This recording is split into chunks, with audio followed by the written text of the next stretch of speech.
ओम शांति। आजकल कभी कभी ऐसा होता है कि कई लोग अपने जीवन की बड़ी बड़ी बातों की राय लेने हमारे से आते हैं। वो बातें बहुत बड़ी होती हैं। कभी कभी पूछते हैं हम साथ में रहें या डिवोर्स ले लें। कभी कहेंगे ये इतना बड़ा बिजनेस का प्रोजेक्ट है, आपको क्या लगता है हम इसमें पैसा इन्वेस्ट करें कि ना करें। हम क्या प्रोफेशन चूज करें, डॉक्टर बने या इंजीनियर बने। तो लोग अपने जीवन की बड़ी बड़ी बातें लेकर हमारे पास आते हैं राय लेने के लिए, और हम उनको राय दे भी देते हैं। और कुछ गलत भी नहीं है। अगर वो हमारे पास राय लेने के लिए आए हैं तो ज़रूर उनको लगता है कि शायद हमारे पास उस चीज़ का अनुभव होगा या समझ होगी। पर राय देने से पहले एक चीज़ का ध्यान देना चाहिए। कई बार जो हम राय देते हैं, एडवाइस देते हैं, वो अपनी कैपेसिटी से देते हैं, हमारी समझ, हमारे प्रिंसिपल्स, हमारी मर्यादाएं। पर यह भी देखना होता है कि सामने वाले की ताकत कितनी है।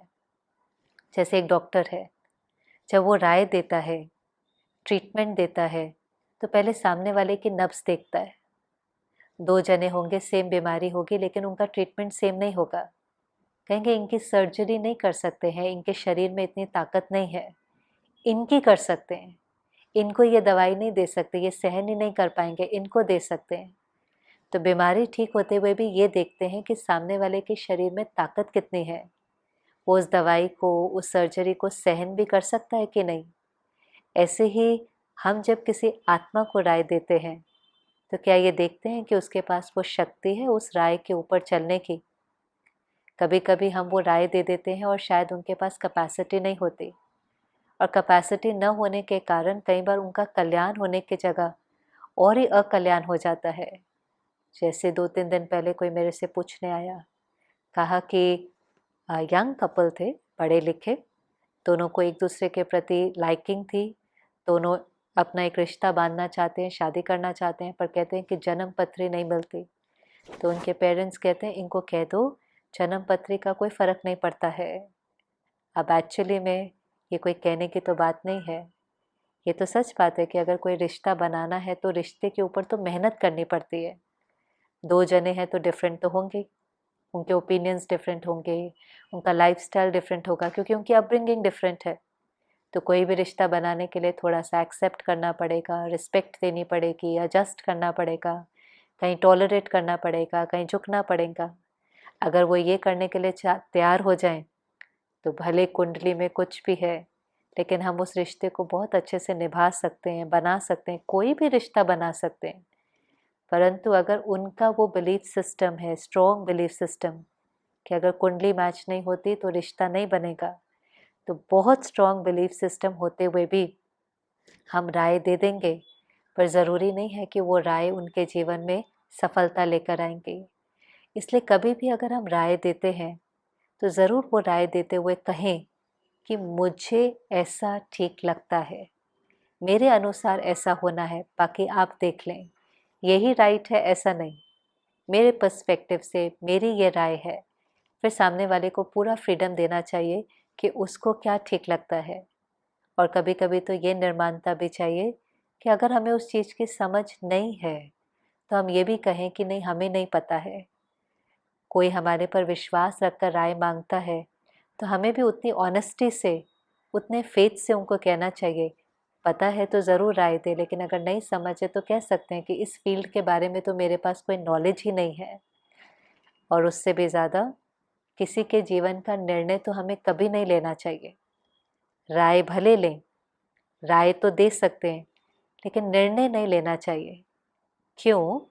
आपने अगर ठीक राय भी दी, आपने बिल्कुल ठीक निर्णय भी दिया, लेकिन कितना भी राइट डिसीजन होने के बाद भी जब जर्नी शुरू होगी तो उसमें उतार चढ़ाव तो ज़रूर होंगे।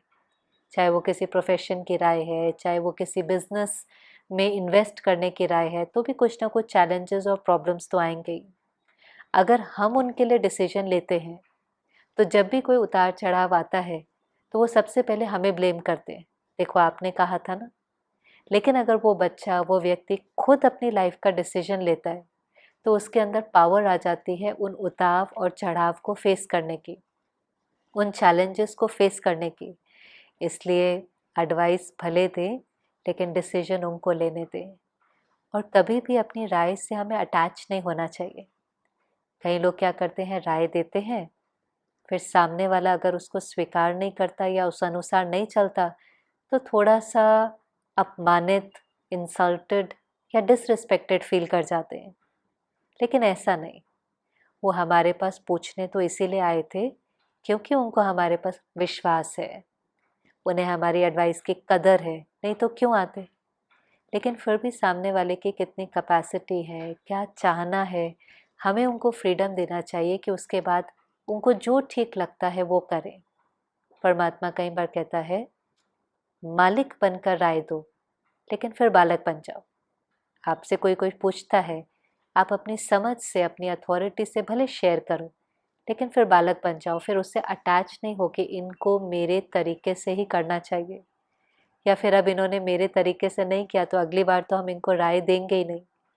या कई लोग फिर ये भी कहते हैं, ये मेरी बात मानते नहीं है, ये मुझे रिस्पेक्ट ही नहीं करते। ऐसा नहीं है। हम कभी भी रिस्पेक्ट को उन चीज़ों से इक्वेट नहीं करें कि अगर ये मेरे अनुसार सब कुछ करते हैं, माना ये मुझे रिस्पेक्ट करते हैं। ये सच नहीं है। आप देखिए कितने लोग हमारे आसपास होंगे जो सब कुछ हमारे अनुसार करते हैं। हमारे घर में काम करने वाले होंगे, ऑफिस में काम करने वाले होंगे, हर चीज़ वो करते हैं जो हमें ठीक लगती है, जो हम कहते हैं, पर ज़रूरी नहीं है कि वो हमें रिस्पेक्ट करते हैं। और कई बार ऐसा भी होता है, कहीं ऐसे भी होंगे, हो सकता है हमारे घर में कोई है, हमारा बच्चा ही है, हो सकता है हमारी हर बात नहीं मानता है, लेकिन हमें रिस्पेक्ट पूरी देता है। हमें फील होता है कि वो हमें रिस्पेक्ट करता है, क्योंकि रिस्पेक्ट का मतलब है कि सामने वाला हमारे बारे में क्या सोचता है। उसका ये मतलब नहीं है कि हम जो कहें वो करता जाए। वो कई बार वो चीज़ न भी कर पाए, लेकिन अगर वो हमारे बारे में अच्छा सोचता है, राइट सोचता है, तो माना वो हमें रिस्पेक्ट करता है। तो कभी भी एडवाइस को रिस्पेक्ट से इक्वेट नहीं करना है कि वो मेरी बात मानता है तो वो मुझे सम्मान देता है। और कभी कभी जब हम राय देते हैं, चाहे अपने बच्चों को, अपने टीम मेंबर को, देनी भी पड़ती है। हम रिस्पॉन्सिबल पोजीशन पर हैं, हमें उन्हें गाइड करना पड़ता है। बच्चा ही होगा, उसको कहना पड़ेगा टाइम पर सोना है, टाइम पर उठना है, या कोई भी और गाइडेंस छोटी छोटी होती है, खाना वेस्ट नहीं करना है, एडिक्शंस में नहीं जाना है, ज़्यादा मोबाइल नहीं देखना है, व्हाटएवर आजकल पेरेंट्स कई एडवाइस देते हैं। पर जब भी आप कोई एडवाइस दें तो हमेशा याद रखें कि वो उनके बेनिफिट के लिए हो। कभी कभी क्या होता है, उनके संस्कार देख कर के हम डिस्टर्ब हो जाते हैं। चाहे वो बहुत मोबाइल पर हैं, वो रात को देर देर तक उठे हुए हैं, देर देर घर पे आते हैं, तो उनकी कोई हैबिट देख कर के हम डिस्टर्ब हो जाते हैं। फिर हम उनको राय देते हैं या एडवाइस देते हैं, लेकिन उसके अंदर इंटेंशन बहुत प्योर नहीं होती। वो इंटेंट ये होती है, आप ठीक हो जाओ तो उसमें हम ठीक हो जाएंगे, आप ये आदत चेंज करो तो उसमें हमारा बेनिफिट है। कहने में तो यही आएगा कि हम आपके भले के लिए कह रहे हैं, इसमें आपका फ़ायदा है, पर एक्चुअली नहीं, कहीं ना कहीं उनका संस्कार, उनकी हैबिट मुझे डिस्टर्ब कर रहा होता है। तो पहली चीज़, अपने को ठीक रखें। उनका संस्कार, उनकी आदत मुझे डिस्टर्ब नहीं करे, मैं बिल्कुल ठीक हूँ, मैं उनसे सेपरेट हूँ, मेरा फ़र्ज़ है उनकी अच्छी अपब्रिंगिंग करना, उनकी पालना करना, लेकिन मेरी मन की स्थिति उनके संस्कारों के ऊपर डिपेंडेंट नहीं है।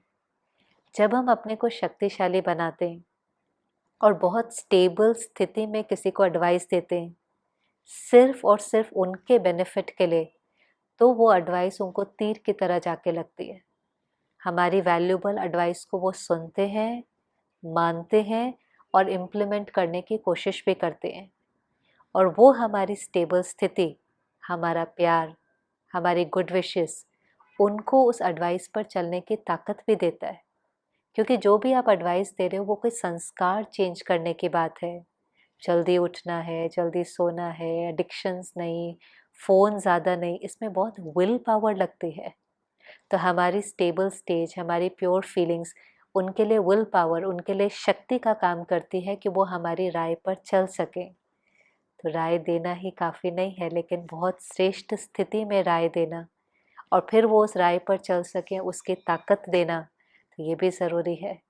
तो इसलिए भले राय दें, किसी का निर्णय नहीं लें, अपनी राय से अटैच नहीं हो, बहुत प्योर इंटेंशन के साथ राय दें और उस राय पर चलने के लिए ताकत भी उनको दें। और लास्ट चीज़, हम किसी से राय लें कि नहीं, अगर हम दे सकते हैं तो हम ले भी सकते हैं। अगर हमें लगता है कि कोई ऐसा है जिसकी हमारे प्रति बहुत शुभ भावना है, उस फील्ड का वो मास्टर है, वो अनुभवी है, भले उनसे राय ले, लेकिन एक चीज़ का ध्यान दें, राय लेने के बाद आप जब उसको अपने जीवन में इम्प्लीमेंट करते हैं, उसके कॉन्सिक्वेंसेस की जिम्मेवारी उठाएं। चाहे वो कॉन्सिक्वेंस अच्छा था, बुरा था, हो सकता है हमने किसी की राय स्वीकार करी, फिर उसको हम अपने जीवन में लेकर आए, उसमें हमें थोड़ा सा फेलियर भी मिला, वो मेरी तकदीर है, वो मेरी डेस्टिनी है, उसका ब्लेम हमें किसी के ऊपर नहीं डालना चाहिए। फेलियर भी कुछ ना कुछ सिखाता है। फेलियर कई बार हमें पॉइंट करता है डिफरेंट डायरेक्शन में कि ये डायरेक्शन ठीक नहीं है, शायद हमें किसी दूसरे डायरेक्शन में मेहनत करनी है। उसका जो भी रिजल्ट है उससे हमें सीखना है। हम किसी से राय लेकर के कभी भी उसके कॉन्सिक्वेंस का ब्लेम, उसके रिजल्ट का ब्लेम दूसरे के ऊपर ना रखें। बाकी तो सबसे अच्छे अपने जीवन के निर्णय हम खुद ले सकते हैं। हमारा मन जितना शांत होगा, जितना शक्तिशाली होगा, जितना हमारा कनेक्शन उस परमात्मा जो बुद्धिवानों का बुद्धिवान है उसके साथ होगा, तो ऑटोमेटिकली हमारी बुद्धि को टचिंग होगी कि राइट क्या है। जितनी हमारी मन की स्थिति शक्तिशाली होगी, उतना हम अपने जीवन के निर्णय खुद और बिल्कुल सही और एक्यूरेट ले पाएंगे। ओम शांति।